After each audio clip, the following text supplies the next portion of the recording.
আচ্ছা, আপনার বইটি কাজলা ওভারব্রিজ হলো কেন? কাজলা ওভারব্রিজ তো জুলাই ভূতান্ডি কেন্দ্র করে লেখা।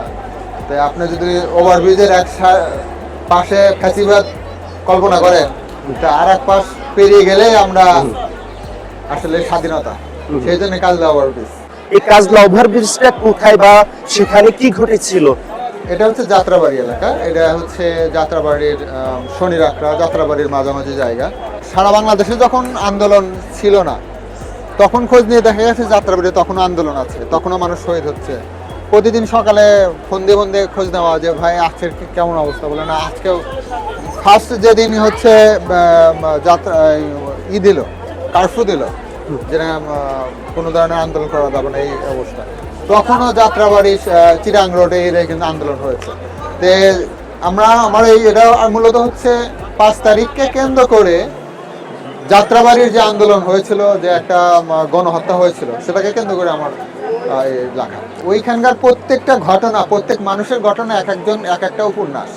আপনি চিন্তা করেন যে আপনার সামনে আমরা শাহবাগের দিকে মুভ করলাম, তো মুভ করার পরে একজন থামাচ্ছে, ভাই যায় না, বলে কেন যাবো না, বলে না ওরা ডাইরেক্ট ফায়ার করতেছে, বলে না আমরা তারপরেও যাব। এখন চিন্তা করেন যে আমার তো হাজার হাজার মানুষ, তো আমার থেকে যে সামনে যে ব্যক্তিটা আছে তিনি কিন্তু আমার থেকে বেশি সাহস, আমার তার নাম সবার আগে যে ব্যক্তিটা আছে তার সাহসের কথা কল্পনা করা। ওখানে ফায়ার হচ্ছে, কিন্তু সবসময় ফায়ার হচ্ছে, এবং বিশেষ করে স্নাইপার দিয়ে মাঝে মধ্যে আশেপাশে কে কোথায় থেকে পড়ে গেল বোঝা যায় না। তো একটু আগালাম, তো সাথে সাথে ফায়ার শুরু হলো। ফায়ার শুরুর সাথে সাথে এখানে 3 জন পড়ে গেল। তো 3 জন পড়ে গেল। তো এখন সাধারণত আমার সামনে একজন মানুষ মারা গেল, তা আমার মধ্যে একটা ভয় কাজ করবে, এইখান থেকে আমি সরে যাওয়ার চিন্তা করব। কিন্তু না, মানুষ আসলে ঝিম ধরে বসে থাকে, ওইখান থেকে নড়ে না। ওই যে একটা ভিডিও ভাইরাল হয়েছিল না, যে একটারে মারি একটারে যায়, বাকিটি যায় না। ঘটনা ওইখানে এক সময় মনে হয়েছিল যে না, হাসিনা মনে হয় টিকে যাবে। ওই দিনে এটা আমার মনে হয়েছে হচ্ছে 12:30টার দিকে।